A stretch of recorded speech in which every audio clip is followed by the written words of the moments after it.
का पाक को कड़ा संदेश। ऑपरेशन सिंदूर को लेकर बोले 22 मिनट में दुश्मन को घुटनों पर ला दिया। इजरायल ईरान का युद्ध खत्म, डोनाल्ड ट्रंप ने किया सीज फायर का ऐलान, कहा सीज फायर लागू है, इसका उल्लंघन न करें। चीनी विदेश मंत्री से एनएसए अजीत डोभाल की मुलाकात, आतंकवाद के मुद्दे पर दिया सख्त संदेश। केजरीवाल आरजेडी के राष्ट्रीय अध्यक्ष बने, लालू यादव पार्टी कार्यालय में ऐलान, 5 जुलाई को ताजपोशी। जापान ने पहली बार अपनी जमीन पर किया मिसाइल टेस्ट, चीन की अक्ल ठिकाने लगाने का रास्ता कर रहा तैयार, क्रूज मिसाइल भी प्लान में शामिल। नमस्कार, आप देख रहे हैं आज की खबर और मैं हूं आपके साथ आकांक्षा यादव। रुक करेंगे खबरों की ओर, जहां प्रधानमंत्री नरेंद्र मोदी मंगलवार को दिल्ली में श्री नारायण गुरु और महात्मा गांधी के बीच ऐतिहासिक संवाद के शताब्दी समारोह को संबोधित कर रहे थे। इस दौरान प्रधानमंत्री नरेंद्र मोदी ने कहा कि हाल ही में दुनिया ने भारत की क्षमता देखी। ऑपरेशन सिंदूर ने आतंकवाद के खिलाफ भारत की स्पष्ट नीति को पूरी दुनिया के सामने रख दिया। हमने दिखा दिया कि जो भारतीयों का खून बहाते हैं उनके लिए दुनिया में कहीं भी सुरक्षित जगह नहीं है। आज का भारत वही कदम उठाता है जो संभव है और जो राष्ट्र हित में सही है। प्रधानमंत्री नरेंद्र मोदी ने एक बार फिर पाकिस्तान को सख्त संदेश देते हुए कहा कि दुनिया ने हाल ही में ये भी देख लिया है कि भारत का सामर्थ्य क्या है। हमने दिखा दिया है कि भारतीयों का खून बहाने वालों के लिए कोई भी ठिकाना सुरक्षित नहीं है। खून बहाने वालों को बख्शा नहीं जाएगा। हमने 22 मिनट में दुश्मन को घुटनों पर ला दिया। ये परिसर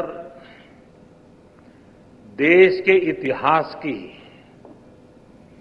एक अभूतपूर्व घटना को याद करने का साक्षी बन रहा है। एक ऐसी ऐतिहासिक घटना जिसने न केवल हमारे स्वतंत्रता आंदोलन को नई दिशा दी, बल्कि स्वतंत्रता के उद्देश्य को, आजाद भारत के सपने को ठोस मायने दिए। 100 साल पहले श्री नारायण गुरु और महात्मा गांधी की वो मुलाकात आज भी उतनी ही प्रेरक है, उतनी ही प्रासंगिक है। इजरायल ईरान के बीच युद्ध विराम की घोषणा हो चुकी है। 12 दिनों तक चले भीषण सैन्य संघर्ष के बाद अब तेहरान और तेल अवीव बातचीत के जरिए प्रॉब्लम्स रिजॉल्व करेंगे। अमेरिकी राष्ट्रपति डोनाल्ड ट्रंप ने इजरायल ईरान युद्ध विराम की घोषणा की और दोनों देशों से इसका उल्लंघन न करने की गुजारिश भी की है। हालांकि ये कहना कि दोनों देशों का गुस्सा शांत हो चुका है, ये जल्दबाजी होगी। ईरान के विदेश मंत्री सईद अब्बास अरागची ने कहा है कि अभी तक सीज फायर का कोई समझौता नहीं हुआ है।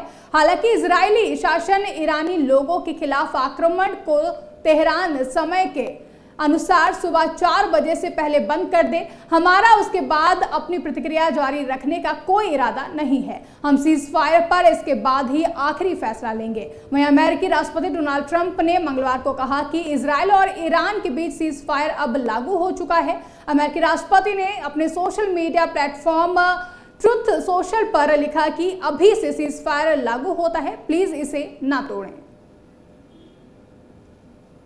चीन के विदेश मंत्री वांग यी ने सोमवार को बीजिंग में भारत के राष्ट्रीय सुरक्षा सलाहकार और चीन भारत सीमा मुद्दे पर भारत के विशेष प्रतिनिधि अजीत डोभाल से मुलाकात की है। वांग ने कहा कि चीन और भारत को अच्छे पड़ोसी और दोस्ती की दिशा पर चलना चाहिए।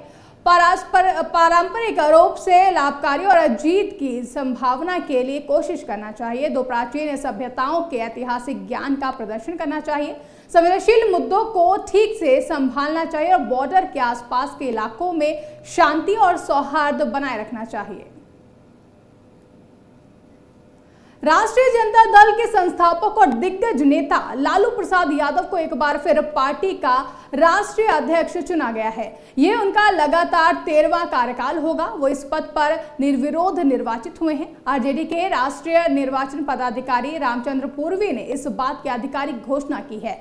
वहीं राष्ट्रीय अध्यक्ष पद के लिए नामांकन की प्रक्रिया पूरी होने के बाद सोमवार 2 बजे तक नाम वापसी की अंतिम तारीख थी। इस पद के सिर्फ लालू प्रसाद यादव ने ही नामांकन दाखिल किया था। किसी अन्य उम्मीदवार ने नामांकन नहीं किया और लालू यादव ने भी अपना नाम वापस नहीं लिया। इसके बाद निर्वाचन पदाधिकारी ने उन्हें निर्विरोध राष्ट्रीय अध्यक्ष घोषित कर दिया है। 22 जून 2025 को जापान ने अपनी जमीन पर पहली बार मिसाइल परीक्षण किया है, जो उसकी रक्षा रणनीति में एक ऐतिहासिक कदम है। बता दें, फूजी फायर पावर 2025 अभ्यास के दौरान जापान ने अपनी नई hyper velocity guided projectile missile का प्रदर्शन किया है। ये मिसाइल मित्सुबिशी हेवी इंडस्ट्रीज द्वारा जापान के advance technology and logistics agency के मार्गदर्शन में बनाई गई है। इस मिसाइल का उत्तर कोरिया और चीन के बढ़ते सैन्य खतरे के जवाब में विकसित किया गया है। जापान की सेना ने मंगलवार को बताया कि उसने जापानी क्षेत्र में पहली बार मिसाइल परीक्षण किया है। टाइप 88 सतह से जहाज तक मार करने वाली कम दूरी की मिसाइल का परीक्षण मंगलवार को जापान के सबसे उत्तरी मुख्य द्वीप होक्काइडो के शिजुनाई एंटी एयर फायरिंग रेंज में किया गया है।